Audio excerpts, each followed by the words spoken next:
नमस्कार मित्रांनो, तुमचं स्वागत आहे आपल्या करंट मित्र या एज्युकेशनल यूट्यूब चॅनलवर. आज आहे 20 फेब्रुवारी 2025. तर आजच्या दिवसाचे जेवढेही चालू घडामोडीचे टॉप प्रश्न बनणार आहेत ते संपूर्ण आपण या व्हिडिओमध्ये कव्हर करणार आहोत. जर तुम्ही चॅनलवर नवीन असाल तर नक्कीच आपल्या यूट्यूब चॅनलला सबस्क्राईब करून घेऊ शकतात, जेणेकरून अशाच नवीन व्हिडिओचा अपडेट पडल्यानंतर तो तुम्हाला व्हिडिओ पाहता येईल आणि जास्तीत जास्त आपल्या मित्रांपर्यंत सुद्धा शेअर करून घेऊ शकतात. प्रश्न प्रश्न पहिला आहे, महाराष्ट्र राज्य सरकारच्या मंत्रिमंडळाने कितवा राज्य वित्त आयोग स्थापन करण्यास मंजुरी दिलेली आहे? त्याचं उत्तर आहे ऑप्शन क्रमांक ए.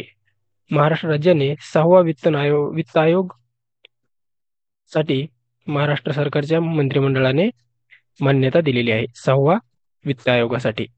समोरचा आहे प्रश्न क्रमांक 2.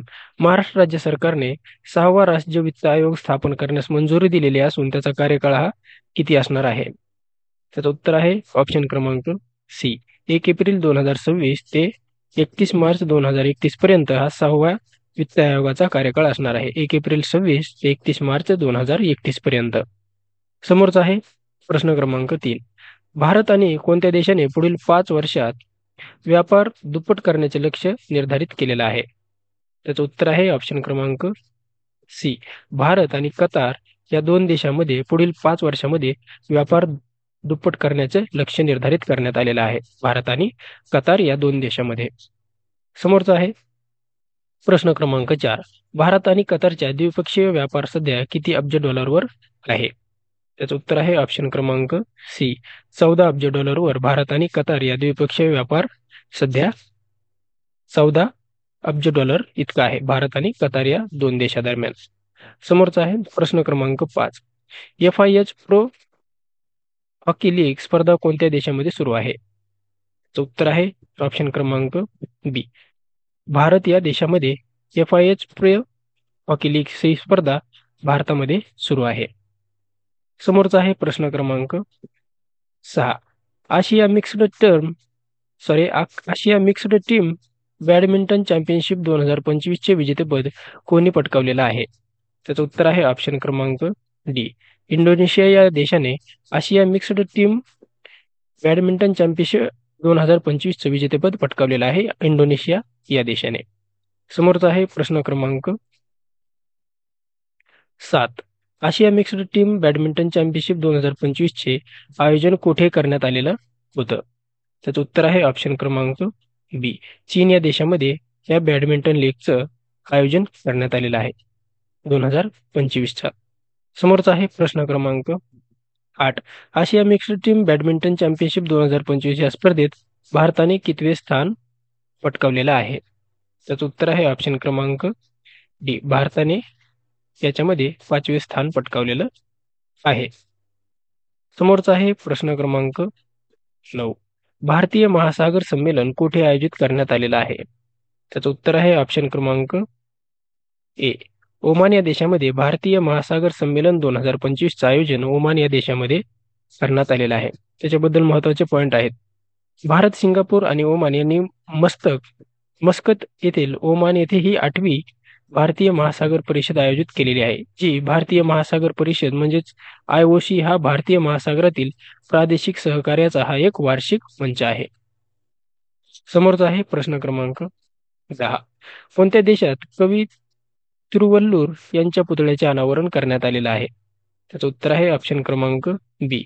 फिलिपाईन्स या देशामध्ये कवी तिरुवल्लुरू यांच्या पुतळ्याचे अनावरण करण्यात आलेलं आहे. त्याच्याबद्दल पॉईंट आहेत. फिलिपाईन्स देशात कवी तिरुवल्लुवर यांच्या पुतळ्याचे अनावरण करण्यात आलेलं असून ते तमिळ भाषेतील एक कवी आहेत. तमिळ कवी तिरुवल्लुवर यांच्या पुतळ्याचे फिलिपाईन्समध्ये हर्षकुमार जैन यांच्या हस्ते त्यांच्या पुतळ्याचं अनावरण करण्यात आलेलं आहे. कोणाच्या हस्ते? हर्षकुमार जैन. समोरचा आहे प्रश्न क्रमांक 11. केंद्रीय मंत्री निर्मला सीतारामन यांनी कोणत्या सेवा केंद्राचे उद्घाटन केलेलं आहे? त्याचं उत्तर आहे ऑप्शन क्रमांक ए. सचल आयकर सेवा केंद्र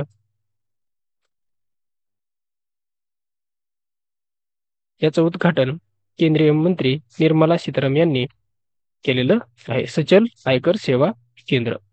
समोरचा आहे प्रश्न क्रमांक 12.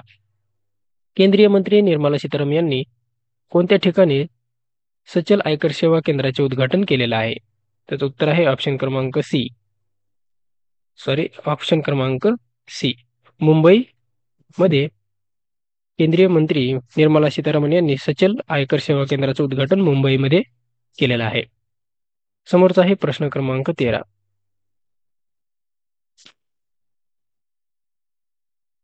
मल्टीलॅटरल नेव्हल एक्सरसाइज कमांडो 2025 कोणत्या देशात आयोजित करण्यात आलेला आहे? त्याचं उत्तर आहे ऑप्शन क्रमांक बी, इंडोनेशिया या देशामध्ये त्याचं आयोजन करण्यात आलेलं आहे. समोरचा आहे प्रश्न क्रमांक 14. कोणत्या कालावधीमध्ये मल्टीलॅटरल नेव्हल एक्सरसाइज कमांडो 2025 हे बाली येथे आयोजित करण्यात आलेला होता? तर उत्तर आहे ऑप्शन क्रमांक ए, 16 ते 22 फेब्रुवारी 2025 दरम्यान याचं आयोजन बाली, इंडोनेशिया या ठिकाणी करण्यात आलेलं आहे. समोरचा आहे प्रश्न क्रमांक 15. सुरेश के रेड्डी यांची कोणत्या देशाचे भारताचे राजदूत म्हणून नियुक्ती करण्यात आलेली आहे? त्याचं उत्तर आहे ऑप्शन क्रमांक बी, इजिप्त या देशाचे सुरेश के रेड्डी हे नवीन राजदूत म्हणून त्यांची नियुक्ती करण्यात आलेली आहे. आपण काही महत्त्वाच्या ज्या काही नियुक्त्या झालेल्या आहेत त्याच्याबद्दल आपण पाहून घेऊया. प्रभदेव सिंग यांचं नियुक्ती झालेली आहे. स्टँडर्ड चार्टर्ड बँक भारतीय यांची सीईओ पदी नियुक्ती झालेली आहे. समोरचा आहे मैमून आलम यांची स्टील मंत्रालयाच्या संचालकपदी नियुक्ती झालेली आहे. समोरचा आहे के बालसुब्रमण्यम हे आहेत सिटी बँक इंडियाचे प्रमुख. समोरचा आहे राजेश निर्वाण हे नागरी विमान वाहतूक सुरक्षा ब्युरो म्हणजेच BCA चे अध्यक्ष आहेत. समोरचा आहे मुख्य निवडणूक आयुक्त आहेत ज्ञानेश कुमार हे आहेत 26वे आणि 25वे कोणावर होते राजीव कुमार. समोरचा आहे RBIचे गव्हर्नर कोण आहेत तर संजीव मल्होत्रा हे पण 26वे गव्हर्नर आहेत. इस्रोचे अध्यक्ष आहेत व्ही नारायणन. फैज अहमद किदवई हे नागरी विमान वाहतूक महासंचालनालयाचे सचिव आहेत. समोरचा आहे हिसाशी साकेची हे मारुती सुझुकीचे हे MD यांची नियुक्ती झालेली आहे. समोरचा आहे आलोक आराधे हे मुंबई उच्च न्यायालयाच्या मुख्य न्यायाधीशपदी यांची नियुक्ती झालेली आहे. आलोक आराधे यांची. समोरचा आहे महेश कुमार अग्रवाल हे BSFचे अतिरिक्त DGP आहेत. समोरचा आहे देवेंद्र कुमार उपाध्याय हे दिल्ली उच्च न्यायालयाचे मुख्य न्यायाधीश आहेत.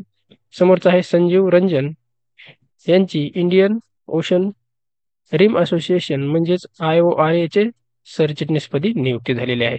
समोरचा आहे अमरीश केंगे यांची एंजल वनच्या ग्रुपचे CEO पदी नियुक्ती झालेली आहे. समोरचा आहे ज्ञानेंद्र प्रताप सिंग हे CRPFचे महासंचालक आहेत. समोरचा आहे न्यायमूर्ती अरुण मिश्रा हे BCCIचे नवे लोकपाल असणार आहेत.